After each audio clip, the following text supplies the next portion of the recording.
if you have a genius and you give him the power, it's like you gotta take that guy who wins all those swim tournaments. He's a big, tall guy. He had size 16 feet, and they were webbed. So no one wins all of the swimming tournaments of the world. And that's the way Henry was in his mental stuff. He was like a guy who was size 16 shoes and webbed feet, competing with a bunch of ordinary people paddling in the swimming pool. And so he was fun to watch because he was so coolly rational. And so imagine, you can understand how Berkshire, with Warren coming from investment management, would manage its own pension plans. But the world that Henry was in, it was not at all common for the guy who wrote for the CEO to say, get out of the way. And of course, he did it way better than them. Forever, because they had silly rules and conventions, and he paid no attention to those. Another thing he did was, and Berkshire's done the same thing, is he was willing to, and he was quite comfortable owning both kinds of things. Many CEOs can't stand having anything around there not dominating. But that's not Henry, and that's not Warren Buffett. So there are some very close parallels. The thing that's interesting about it is when Henry was buying in his stock in gobs, that was a very uncommon thing to do. And now, of course, it's very common. You could say Henry has triumphed, but Henry wouldn't be buying in a lot of his stock. A lot of people buy in stock now, but after it's selling for more than it's worth. They like promoting their stock higher no matter how it's valued. And people like Henry and Berkshire are going to want to buy our stock when it's cheap. It's amazing. We haven't had another Henry in a long time. You start to think about it. Who else is like Henry Singleton? It's been a long time since he's dead. Isn't like we don't have a lot of smart people in the United States, but it's hard to think of somebody else you'd say is another Henry Singleton. Tom Murphy's another CEO. Yes, but Tom is a very talented human being, but Tom can't play chess blindfolded. That is correct. That is correct. Neither can I, by the way. He also had a long run in the chair. Can you share some of the characteristics you feel like made Tom Murphy so good? Well, Tom was marvelous. What Tom did was he delegated enormously.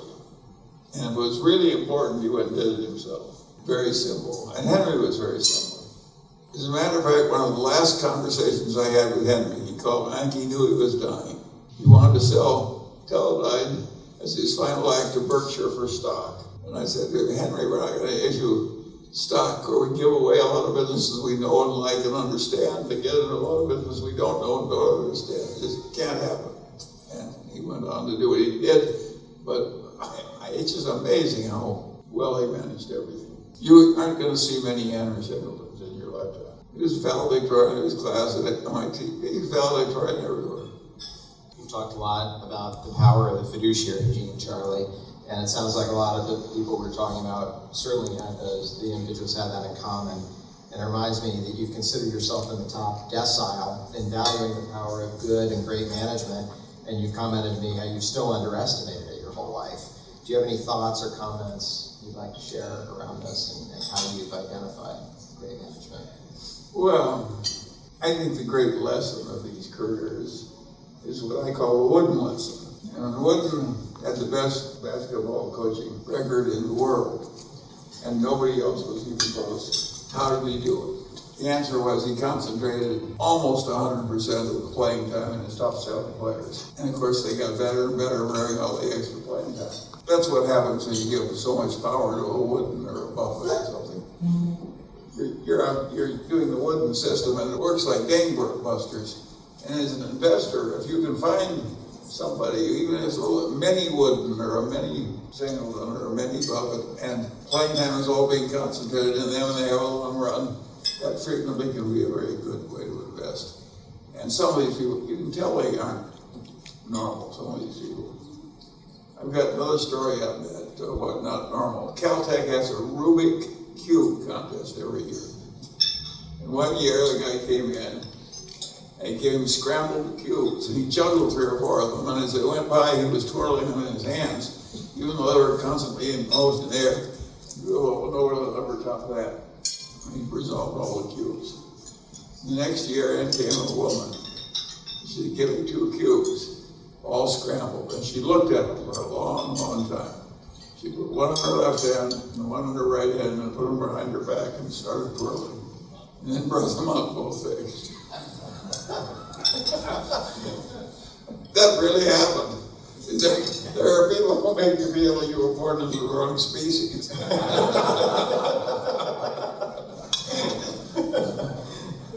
So you grew up in Omaha. I think everyone here knows the story by now of how you met Warren and moved from law to investing and opened Warren's eyes to the power of compounders versus chasing Ben Graham's cigar butts. If you hadn't been a lawyer and you hadn't met Warren, what do you think you would have been doing in life? Well, I think I would have drifted out of law practice because I underspent my legal income when I was a lawyer. And I was shrewd in investing my little pittance of saving. And I actually had quite a bit of money by the time in my mid-30s. And I think I would have, just as Henry Singleton would look at Tex Thornton and think, I can do that better than that. Why am I this subordinate? A lot of talented lawyers were like that. It really happened to the Pritzkers. Pritzker was a law firm. An old man Pritzker, there's nothing my clients are doing I can't do better. He just kept the name Pritzker and stopped practicing law. And the Bings did the same thing. Leo Bing was a genius. And he represented all these developers in Manhattan. And Bing and Bing it was called. And he just kept the name and he just fired all the clients and started doing what his clients had been doing, which is develop apartment buildings. So we're always going to see some of that, but there aren't many people who can do it. There aren't many Singletons and Pritzkers and Bings. Leo Bing was so smart you can't believe it in building those buildings. Every time he built one of those big apartment houses, he bought a brownstone, 4 brownstones, so nobody could ever interrupt the view. And it was just such a logical thing to do it. And that's the way Hank Singleton was, just so remorselessly logical. You can say that a life like Singleton's, what it demonstrates is the vast power of being remorselessly rational. That's actually a good transition to the next question. So I've anticipated well. Henry, yourself, Warren, fiercely independent thinkers, which I've heard you attribute in no small part to your experience as a child in the Great Depression. When asked how old you were by Becky Quick when you figured out the secret to life, you said, quote, 7. When I realized everyone was a little bonkers and there's so much irrationality in the world. He went on to say you wanted to make money to have independence in life. Coming back to the last question. So the Great Depression was understandably formative for you, but many people's world shrunk dramatically while yours seems to have opened up and laid the groundwork for many of your mental models and so forth. Do you have a formative experience that's seared into your memory from when you were 7 up in the Great Depression that has led to all of this? Well, of course it was an advantage to see the Great Depression. There had never been a depression that long in the civilized world. It just didn't go away. It had fluctuations, but basically you went into a big depression and they threw everything at it they thought they knew how to throw at it, and it just stayed there. And the only thing that finally cured it was World War II. And the really interesting case was Germany. Germany had wiped out its currency in the Weimar inflation following World War I and created vast hardship. But when Hitler came in with his crazy paranoia and wanted to rearm and so forth, he created this big artificial Keynesianism. And Germany, in spite of having debauched its currency, by the 1938 came along, and Germany was the powerhouse of Europe. The accidental Keynesianism of Adolf Hitler had restored Germany, and the new Reichsmark that Hitler created, even though it was spending money like crazy on war preparation, that made it a very strong currency. And by the way, I think the government should be issuing the currency, not a bunch of private, was. What happened at 7? Well, flippantly to Becky, but but I could see Those something 2 years very later. interesting. My father had this brilliant friend whose father had been the chief mathematician at the University of Nebraska. And he played the violin, he was mechanically gifted, he was an enormously talented man. But he'd been very poor because in those days the mathematics professor at the university got paid practically nothing. And this man had conquered poverty, with years of scholarships and 90-hour weeks and getting surgical residencies and so forth. And he finally, and of course I loved him and admired him, and I treated his house as an alternative house for me. I went back and forth because he had children my age. And one day the man got a leak in his house. Caused some extra cost. And he practically went berserk. All that poverty had made him just extra careful. Things like leaks, and of course a surgeon would be pretty fanatic about leaks too. At any rate, he went berserk a little bit. And I thought, oh God almighty, here's this genius going berserk. In a world where even the geniuses are that nuts, I have a chance. I remember Warren telling the story. I don't know if you were with him or not. He went to Vegas when he was quite young. I think this might. And he said, boy, he saw all the irrationality taking place. He said, I'm going to do okay in this world. It's the same idea exactly. Yeah. There's going to be opportunity. There's so much irrationality out there. And of course that occurs in the investment world too. For sure. You've mentioned, you've often said, in fact, we should all find ways to learn from the imminent dead. And some of your heroes, not exclusively, Kuan Yu, Otto von Bismarck, Deng Xiaoping, George Marshall, they all seem to have this sense of duty and honor as a common thread. You also talk about the rarity of the fiduciary gene, which they also seem to exhibit. Are there other traits you see in these individuals that led them to become your heroes? Well, I like the fiduciary gene. Think of the difference between somebody like George Washington, who voluntarily left power, setting as an example, and these paranoid rulers who come into power and start killing people just to stay in power and trying to subvert the systems and so forth. And of course, the George Washingtons are way the hell better. I don't know exactly how you make George Washingtons and why you get Kim Jong-un or something when you some other place. Certainly the George Washingtons are better. There's one thing the current world is teaching us is our forefathers who gave us term limits they understood human nature. They were trying to prevent some major risk, and it has worked pretty well so far. A couple exceptions here and there. Yes. Oh yes. No. We've had people who tried to. We've had several attempts to take over the United States, including Aaron Burr. In addition to being an independent thinker, Charlie, you have an insatiable intellectual curiosity. I think that's why everyone is here this morning and admires you, which leads to an incredible range of interests. And I've heard you referred to many times as a polymath in a world that's full of specialists and seemingly increasingly specialized. Kind of a modern-day Ben Franklin. You and I have talked about Ben Franklin a lot. Have you had a chance to see the Ken Burns PBS special? I loved it. It pointed out that he held slaves and he never freed them and so on and so on. He wasn't perfect. And no, I love the Franklin piece. You should all see it. But I don't think Warren goes around making these pieces saying you really don't need to be very smart to be a very successful investor. And I think Warren is right in that. It's a field where the temperament, it isn't that they have the extra mental horsepower that Henry Singleton had.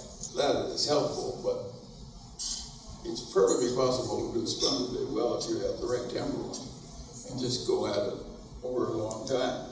You talk about me, I'm not a polymath. What I am is a guy who has been able to take moderate obsession and a long attention span and turn them into pretty good results. Of course, a long obsession and a long attention span will help you a lot if you're reasonably smart. Of all of your varied interests, what are you the most interested in today?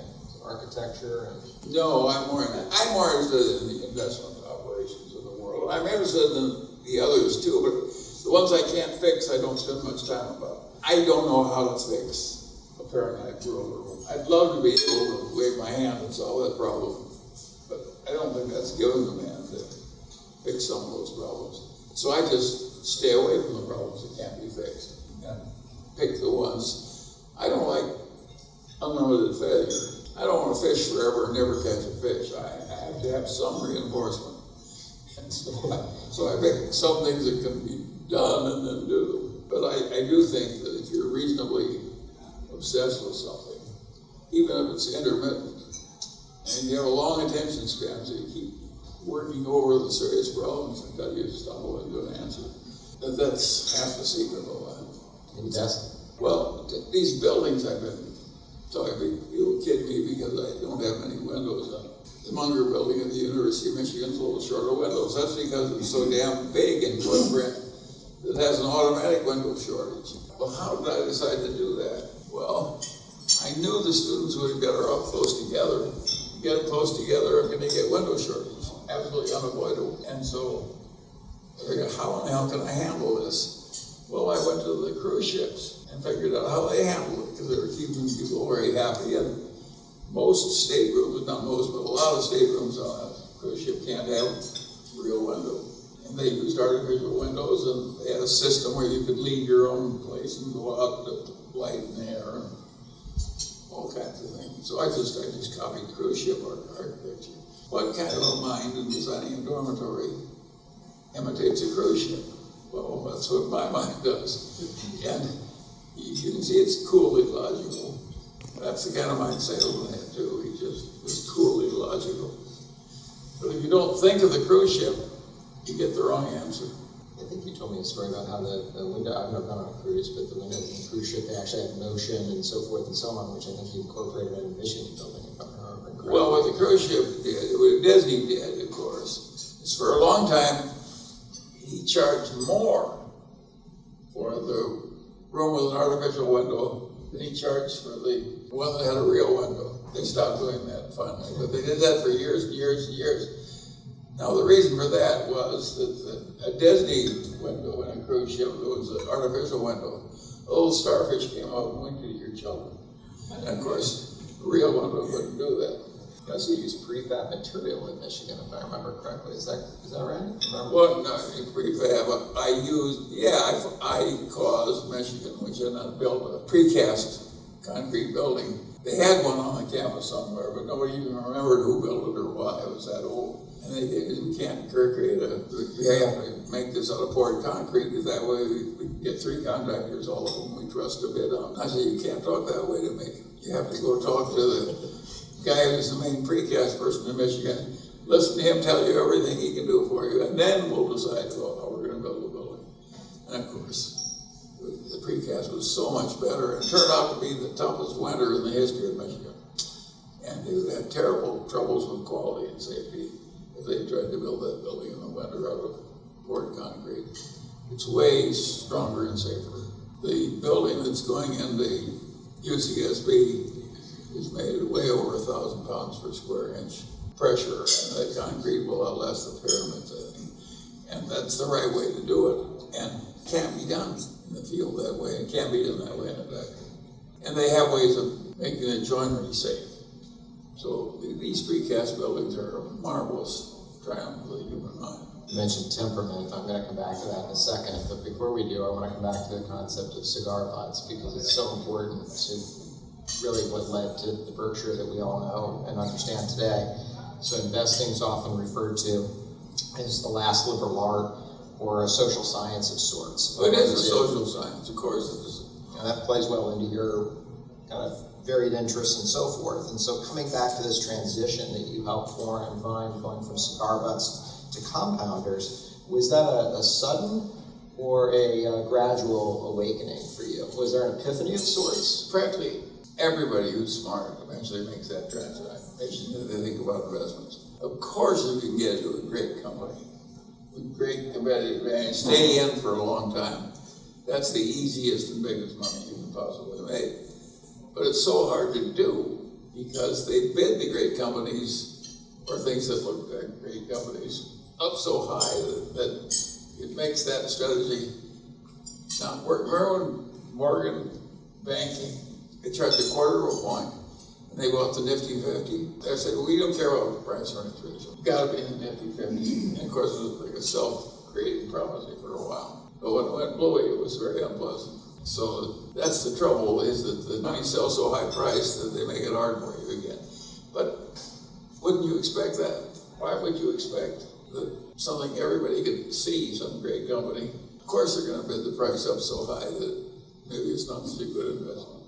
Was there one stock or business or industry that you recall kind of turning the light switch on for you? Because Warren was in the investment field before you were. You gotta remember that Warren made a lot of money running his Geiger counter over the detritus of the 30s.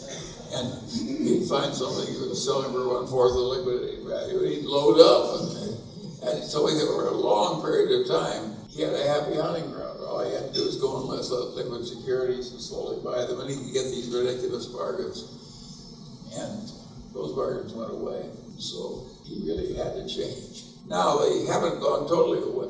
It isn't like there aren't some companies that are not great businesses. They're still a good investment. I can remember Valero Petroleum, one of the biggest independent refiner.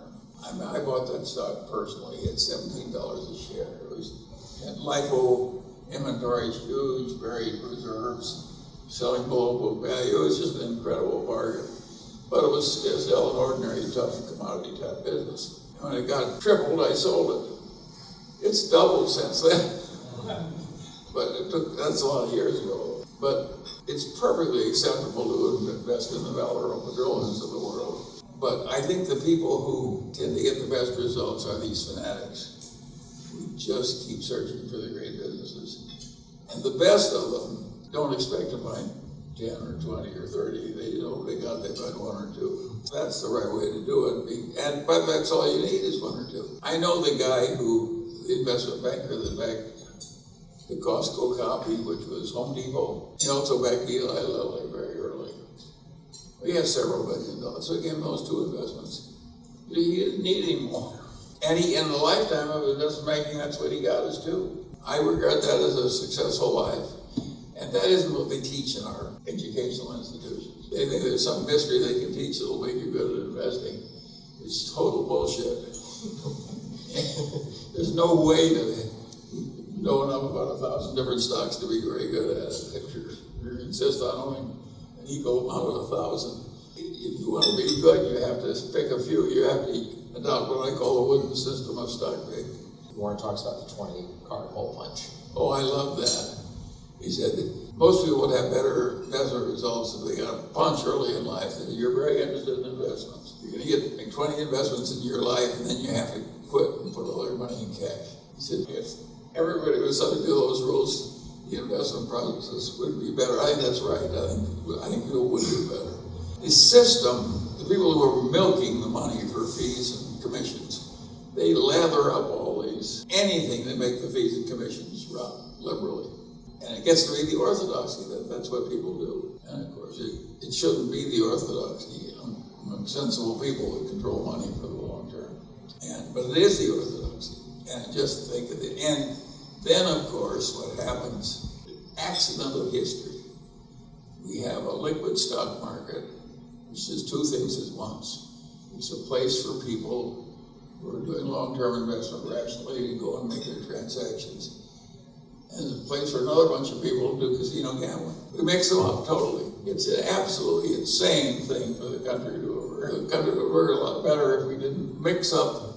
It's like we mixed up running the army with child prostitution or something. It's ludicrously crazy, but that's what we did. And everybody's making money out of it, loves it this way. The incentives are aligned. It's just awful. Now, I will say this. The poker tournaments are fashionable. People love this craze for poker now. The bridge tournaments. And the gambling instinct is really strong. People love gambling. They love gambling. And the trouble with it is like taking heroin. A certain percentage of the people, they start just go right to ruin. It's that addictive. Anyway, but it's crazy we ended up with this. It's absolutely crazy. Civilization would have a lot better. Now, we do get a certain amount of craziness in real estate, which doesn't have a liquid market. It isn't like you wouldn't have a lot of excesses of speculation, even if the stock market were as illiquid as real estate. But it wouldn't be as bad as it is now. Now it's just gone berserk. When I was in the Harvard Law School, it was a rare day when they traded 1 million shares a day. Maybe they'd have it once or twice a year. Now they trade billions of shares. And the computers are trading with one another. One computer algorithm is trying to outwit the other. Now, what earthly good is it for our country to have this to make the casino part of capitalism more and more efficient and more and more attractive, more and more seductive. It's an insane public policy. On the other hand, I think the chances of changing it are practically zero. And it causes terrible things. You can argue that it caused the Great Depression. And the Great Depression brought in Hitler, which came pretty close to ending the civilized world. So I think this stuff is quite serious, but I don't think we can do much about it. Certainly caused the global financial crisis. Yes, the global financial crisis, absolutely. I think if we hadn't intervened the way we did, which we've never done on this scale before, we might have had one of the most unholy financial messes. We were headed for something that was going to try to become a Great Depression.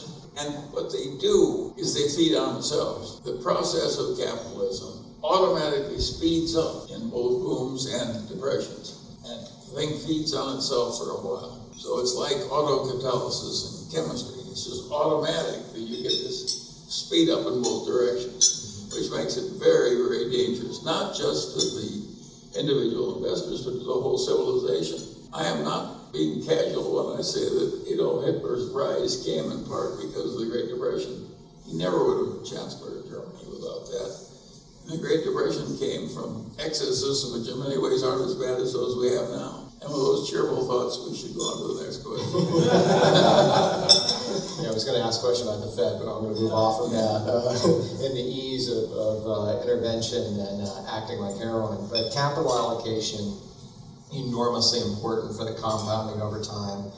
The role of concentration you discussed, and if you have intelligent capital allocation with intelligent concentration, that can lead to outsized returns over time. All of that comes back to the point about temperament that you mentioned earlier. And it's something that you and I discussed even the first time that we met. We have some students in the room. What personal temperament factors do you value the most, and do you think have attributed to your and Warren's success the most? And is there one trait do you think that's helped you the most as an investor? I almost worship reason. You can argue that Henry Singleton did too, and certainly Warren Buffett does too. So the people I know that are good, they feel you have a duty to become as wise as you can be by constantly studying things and thinking about it. And that, I think, was partly temperamental, and partly was family example in my case. My grandfather Munger, whose name I bear, was a self-made, self-educated man who was a damn genius. And I watched him, and his life worked pretty well. He did not make many mistakes. Is there a time you enjoyed investing most? Well, that's an interesting thing. It's the sowing when you're almost sure to win. The most fun is at the reaping. And I'm not sure that I don't enjoy the sowing. I like them both, but I think I may like the sowing better than the reaping. When you know you are nailing it with every single transaction every day, that's a very satisfying feeling. Warren likes to tell the story about the bet you had with friends about who could double their money the fastest, and it would sometimes be August and sometimes May and so forth. Well, we all had some foolish stretches as young men. You were saying in a complimentary fashion, to be clear, but No. By the time I knew Warren, he was a very good investor. Lots of discipline. But it was so easy for him to buy these loaded laggards. He made so much money, of course he would keep doing it. And you can argue that it was a conglomerate boom that forced him to liquidate his partnership. He didn't like a world where people were going crazy and the people were making the money were promoting crapola. And he just quit. it's kind of interesting to think about modern day Berkshire. Obviously was running a Geiger counter, you had blue chip stamps, and you had diversified retailing, all three of which, more or less don't exist, or significantly in runoff. Well, the money and wealth remains, but the businesses are gone. Right. They were never going to last. But we run so much money out of them that we were. And by the way, that still works. I think it's a little harder. I think Warren had the perfect time to be the value investor in those early days.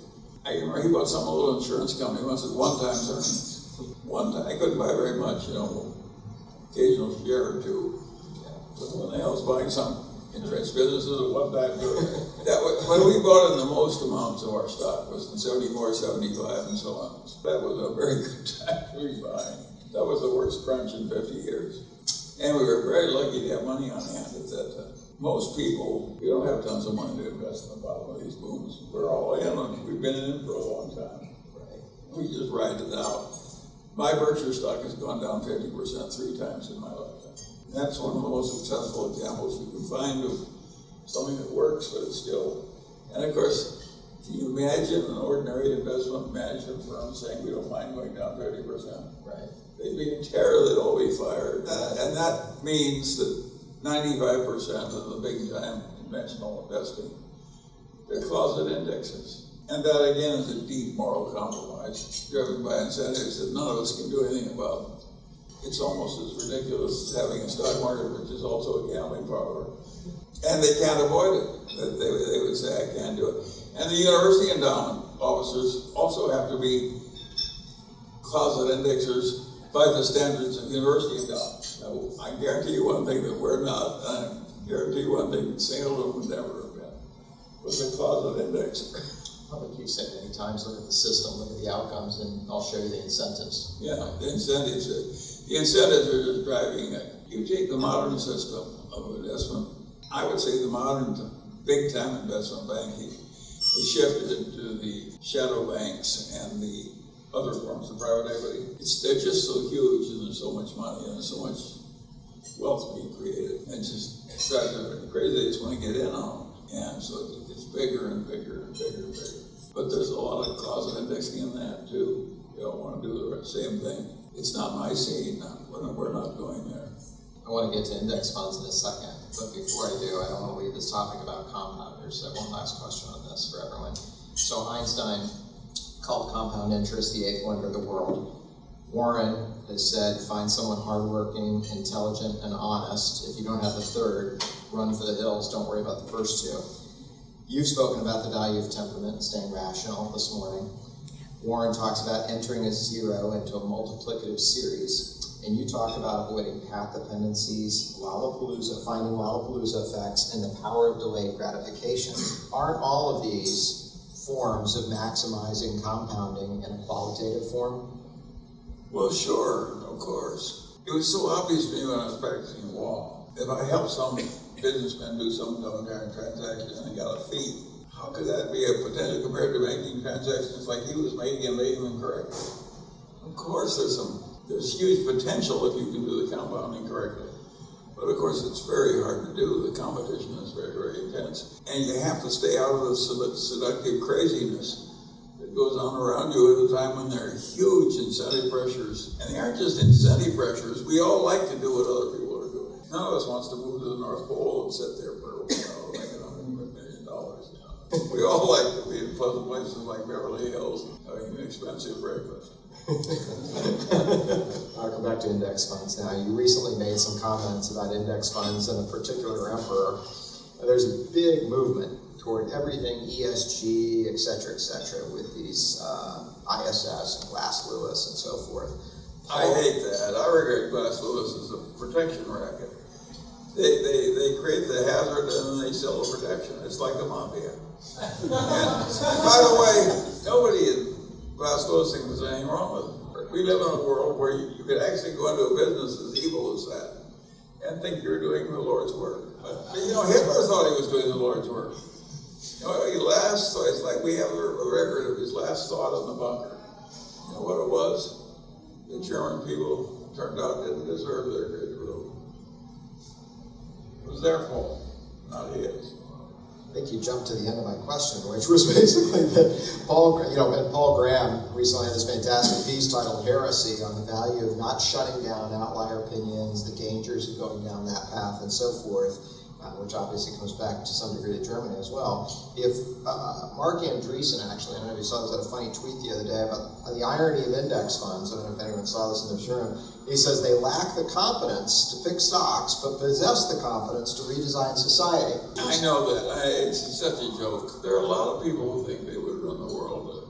They'd run the world by eliminating stupid things like vaccines. You can steal the first 1,000 of a machine gun, you don't have to go to prison.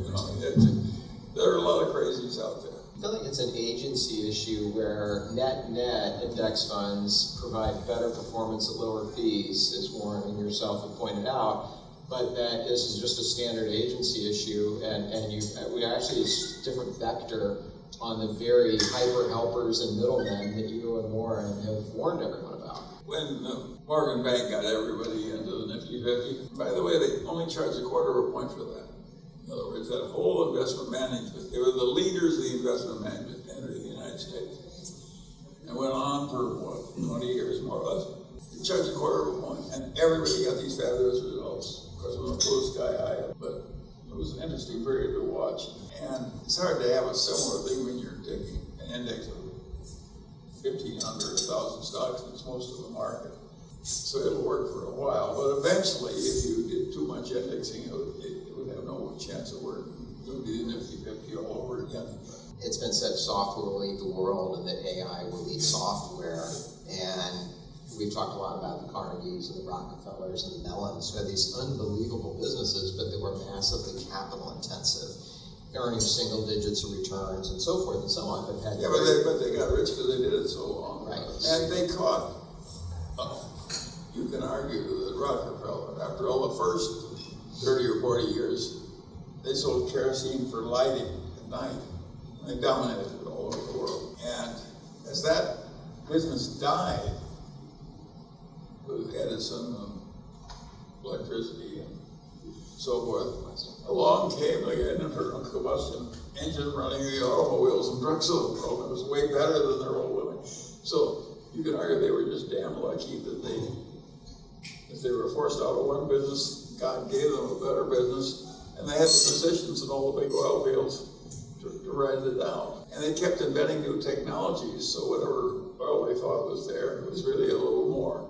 And the price of oil kept going up and up. What's interesting now about that is that nobody thinks it's illegal for a bunch of sovereign nations to get together and have a cartel on producing their own oil. And everybody's saying it can't happen because after all, they're a bunch of dumb this and dumb that.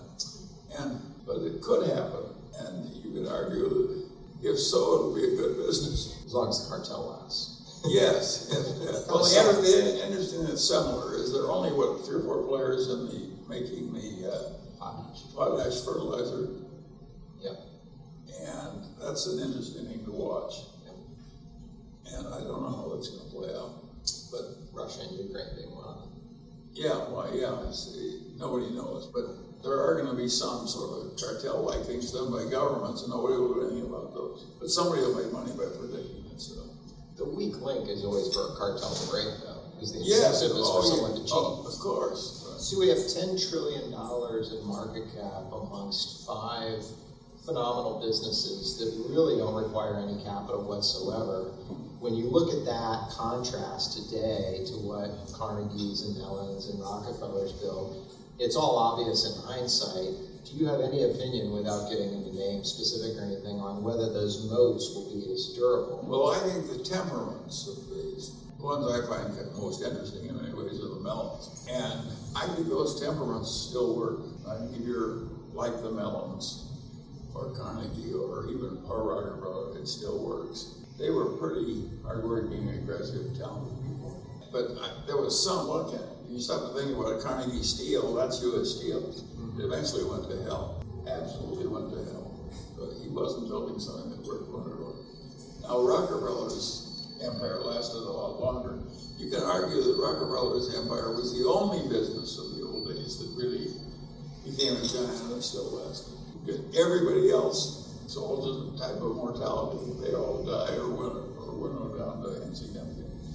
Most people in this room probably don't know, we actually at Berkshire own part of Union Tank Car was part of Rockefeller's operation. Yeah, absolutely. And Berkshire's pipelines, Rockefeller had a lot of pipelines. That's actually a good prelude to the inflation that we're seeing in the environment. Some of us have lived through it, but not in the same way that you and Warren saw the destructive inflation of the 70s. What should investors be thinking about when looking at companies with potential inflation in the 70s as a backdrop? Not saying it will, but I don't think most people are going to do wonderfully well with inflation. I think most of us would be way better off, at least the people that have any money, would be way better off if there weren't any inflation. And And so it's just a question of how most people are not going to profit from it. Most people are going to suffer. The idea is to suffer as little as you. But I think it's in the nature of things that a bunch of Democratic politicians will eventually print too much money. Now, in my life, I would argue that what we have now is so valuable with the fact that the currency went down by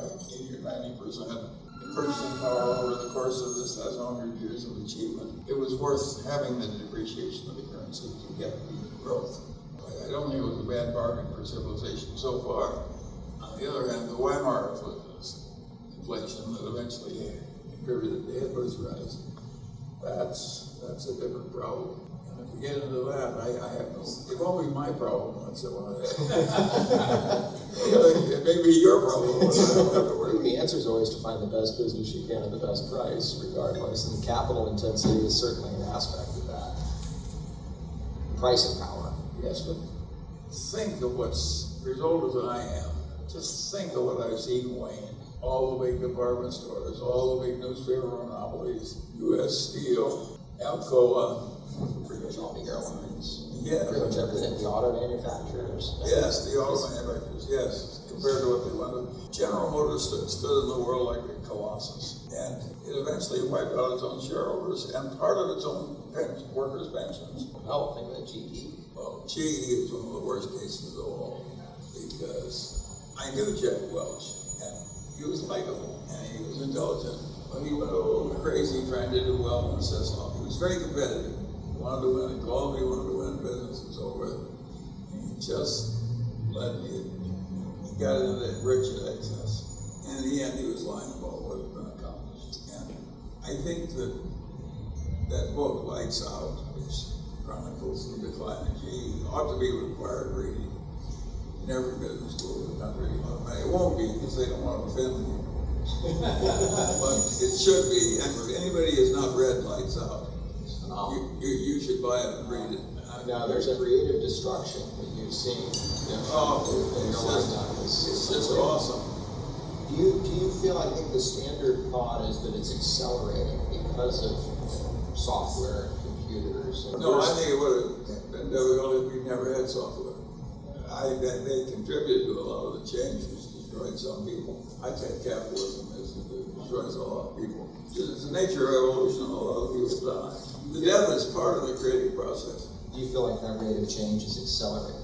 Well, that's a very interesting question. I think you can hear that in two ways. You can make the case for yes, and you can make the case for no. The case for no is, of course, is that most of the basic needs have been really well satisfied. The average life expectancy is 80 years for a male or something in America. And he gets color television, jet travel, modern medicine, air conditioning. It's pretty much all the reasonable wants that a man can have. And it's hard to even imagine something that is more important than what's already achieved. So in that sense, the great majority of the progress may be behind us. But in another sense, it's just amazing what they keep finding out and keep doing.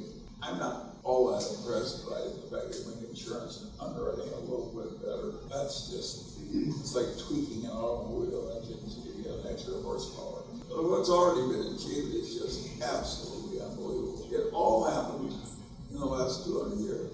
200 years ago, we'd all be out in the field doing ghastly boring work and never leaving the little valley we were born in, and having fungus we couldn't fix. Watching our children die of nasty diseases, it was not an easy life. This lies the power of human ingenuity and compounding, that there were more people that had been born and died in this world before 200 years ago in all of human history. And yet 99.9% of the innovation, that's the wheel and fire, have existed, have been created in the last 200 years. Yeah, it's exactly what's happened. And of course, that makes some people optimistic. But you know, I think, is there going to be some major calamity for the human race in the next 100 years? Well, what's the chances of a really major calamity? I don't know about you, but certainly it's at least 10%. I think flirting as close to nuclear war as we are now with these paranoid rulers and these dumb. It was an old history in mankind. You'd go in and somebody else. We even had all those fortified centers as organized. Mankind has always wanted to go take away the other guy's property and his wives, and God knows what all that wanted. And kill the guy if he was subjecting. But they did it over and over again. Then they got into the habit, which was followed by both Genghis Khan and by Cromwell, was the Lord Protector of England. Cromwell would come to a nice city in Ireland, he'd say, if I have to waste my soldiers killing all these people, because you're fighting back, I'm going to kill every damn one of you. And I mean it. And if they didn't give up the city, they just killed them all.